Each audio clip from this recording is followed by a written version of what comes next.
มวลมนุษย์ที่เกิดขึ้นในโลกนี้เฮาต้องฝึกสติฝึกจิตใจ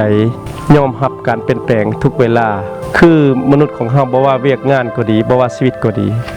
หนึ่งก็คือมียศเสริมยศเมื่อเฮามีตำแหน่งดีๆหรือมีฐานะตำแหน่งดีๆเฮาก็ต้องยอมรับการเปลี่ยนแปลงในเวลาครั้งใดครั้งหนึ่งสองมามีลาภเสริมลาภเมื่อเฮาหังมี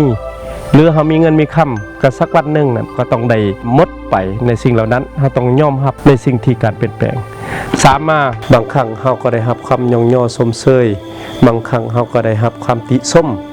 เป็นเรื่องธรรมดาของชีวิตมนุษย์เฮาเองและสุดท้ายมามีสุขมีทุกข์มีสุขมีทุกข์นี้ก็คืออยู่ในชีวิตของเฮานี้บ่ว่าการทำงานบ่ว่าการดำเนินชีวิตเฮาต้องเรียนรู้การอยู่สม่ำเสมอว่ามีความยองย่อและมีความตำหนิติชมในชีวิตเฮาเองดังนั้นชีวิตทุกชีวิตบ่ว่าในตำแหน่งฐานะการงานก็ดีบ่ว่าการดำเนินชีวิตก็ดีต้องมีสุขมีทุกข์คู่เคียงคู่กันไปต้องยอมรับการเปลี่ยนแปลงหรือว่าจงยอมรับการเปลี่ยนแปลงทุกเวลา